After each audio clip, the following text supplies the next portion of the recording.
Con quien vamos a dialogar ahora es con el actual diputado provincial Antonio Riestra, y lo presentamos de esta manera. Antonio Riestra, más conocido como el Tony, es diputado provincial del Frente Progresista Cívico y Social desde el 2007. El próximo 22 de mayo disputará la interna por el cargo de senador provincial por el departamento de La Capital. Sus proyectos en la Cámara Baja tienen un fuerte arraigo social, de ampliación de derechos y de políticas de igualdad. Desde el partido Pares apoya la candidatura de Bonfatti a gobernador y asegura que el cambio continúa. Bueno, Antonio Riestra, buenas noches. ¿Cómo lo va, diputado? ¿Cómo está, Juan? Bien.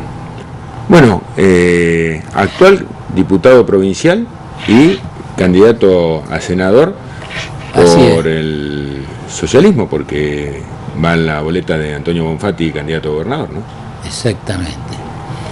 Creo que esto, bueno, más allá, digamos, de lo que represente como halago personal, digamos, de ser de alguna manera elegido para este cargo, también es, en cierta medida, la importancia que uno le otorga justamente a disputar este espacio, sobre todo un espacio en el Senado, ¿no? Si hubo a lo largo de estos 3 años de Chirola de gestión, una máquina de impedir, como yo la llamo, ha sido la del Senado, en donde hubo una oposición que se... Tiene mayoría justicialista. Claro, tiene mayoría justicialista, pero más allá de ello también creo que la política de oposición se destacó más que nada por bloquear las iniciativas de gobierno que de impulsar iniciativas propias.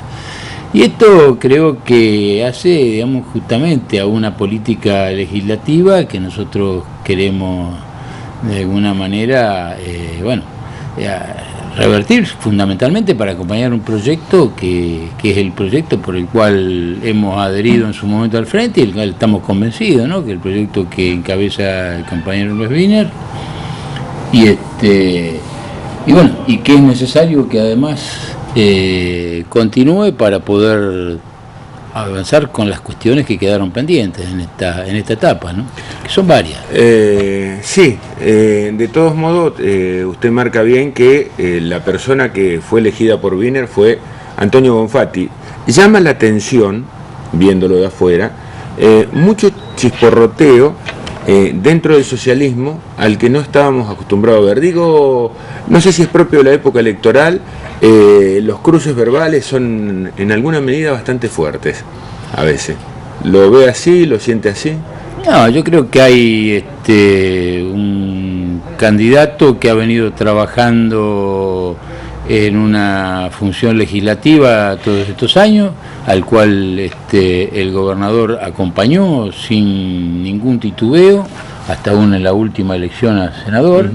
Y hay alguien que tuvo una enorme vocación política de decir: yo quiero ser gobernador de esta provincia, y se puso al hombro toda una construcción política que es el Frente Progresista, y lo sostuvo a lo largo de todos estos años, que es Hermes Wiener. En realidad, si este espacio político existe hoy en la provincia de Santa Fe, esa instancia fundamentalmente, yo no creo en las providencias de los hombres, pero seguramente sí, en algunos momentos de la historia hay figuras que tienen un aspecto, yo no sé decir providencial porque es demasiado grande la palabra, pero sí un rol casi diríamos importante, que además es lo que ha venido construyendo Hermes Wiener de todos estos años, que ha sido fundamentalmente de la gestión de la administración, básicamente. No es alguien que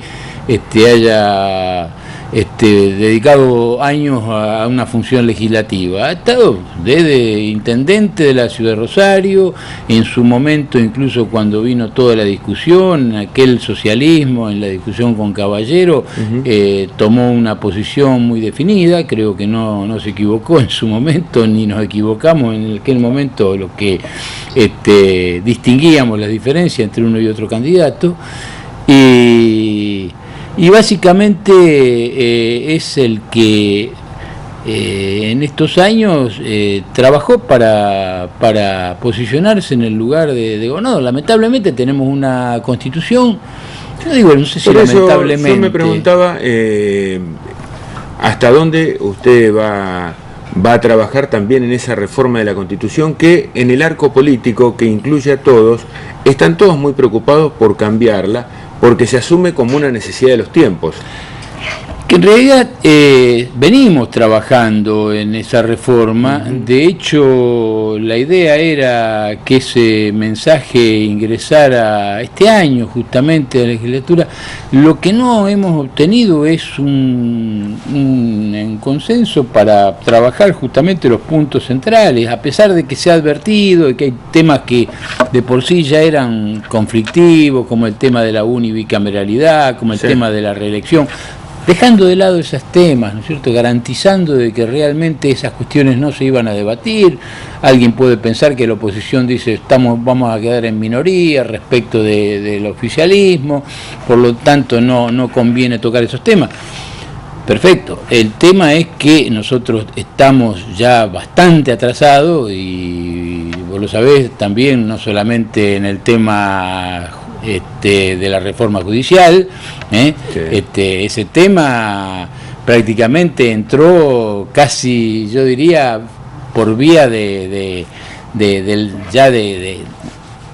conflicto, ¿no?, que se nos planteó cuando el famoso fallo Fraticelli, y hubo que realizar una reforma judicial que se viene realizando con trazos muy generales, en donde no podemos avanzar sobre temas mucho más centrales, como es por ejemplo el tema del Consejo de la Magistratura, una reforma que evidentemente requiere también hacer toda una previsión respecto de adecuar todas las normativas que en el año 94 en la reforma de la Constitución Nacional se realizaron en relación no solamente a los pactos, sino también a los nuevos derechos constitucionales. O sea, una Constitución que pudo haber servido a lo largo de estos años, pero que bueno, del año 62 a la fecha ha quedado desfasada respecto de la actualización, que vuelvo a repetir, son pocas las provincias que han quedado sin reformar su constitución después que la Carta Magna se ha reformado en el 94. Pero bueno, el tema es, acá tiene algunos logros negativos.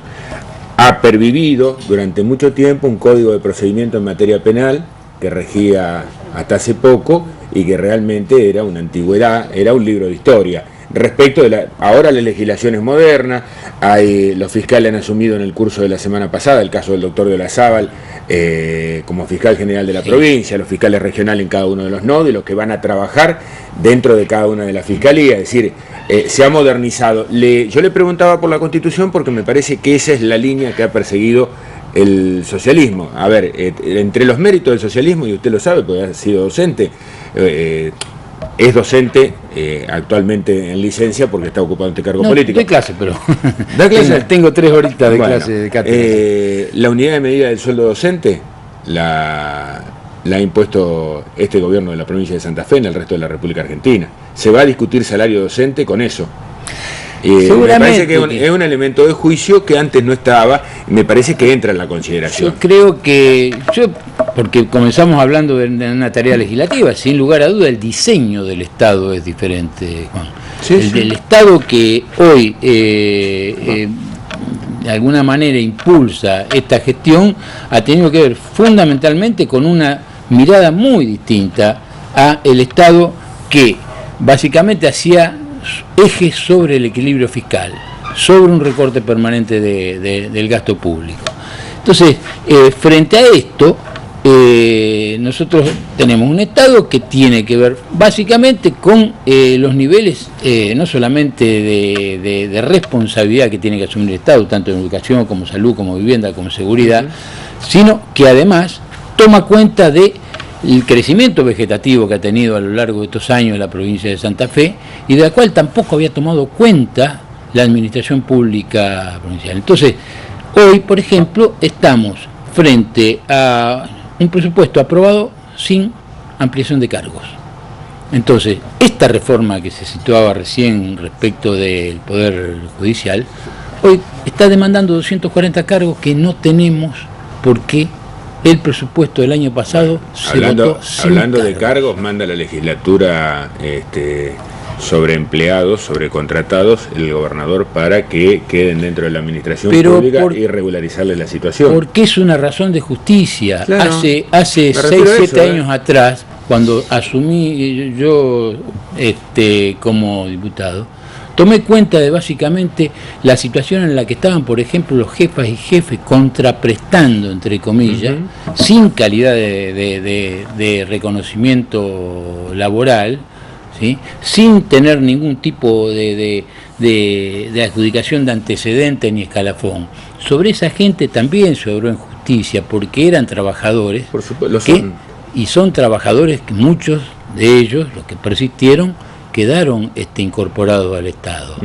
Ahora, todo esto exige, por supuesto, toda una modificación de pautas que evidentemente se van logrando a lo largo de no de una gestión, sino porque además, justamente, cuando hablamos de estas cosas, hablamos de políticas de Estado, y cuando uno dice políticas de Estado, piensa en una continuidad, no sé si partidaria, pero sí en el tiempo respecto de una mirada respecto no solamente de este Estado, sino fundamentalmente también republicana. Y acá tenemos que ver con el tema de la división de poderes. La primera nota que le hicimos nosotros cuando este programa fue en vivo, a partir del viernes 9 de abril del año pasado, ya hace más de un año, la hicimos precisamente con Antonio Bonfatti, porque aparecía como el delfín político de Wiener, porque el ministerio se llama de Gobierno y de Reforma del Estado.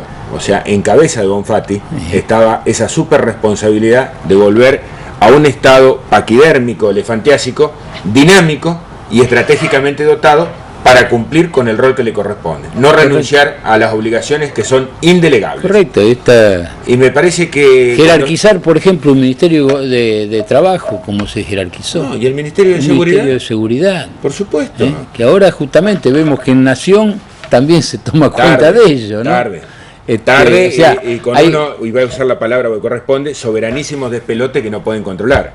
Bueno, por eso hablamos justamente de situaciones que hoy la sociedad presenta también como nuevas problemáticas, pero también como nuevos derechos. Entonces, para poder ejercer estos nuevos derechos, es necesario que también exista un Estado que brinde los servicios necesarios y que tome cuenta de las responsabilidades que tiene, más allá, recién hablábamos de lo público y lo privado con relación a los emprendimientos, ¿no? También política de Estado. Hay tareas, digamos, que serán el área privada, pero la responsabilidad que tiene el Estado sobre ciertos temas es indelegable. Sí, señor. Riestra, gracias por venir y acompañarnos esta noche. No, gracias a ustedes por brindarme este espacio. Al contrario. Nosotros nos vamos a una pausa. En instantes solamente regresamos.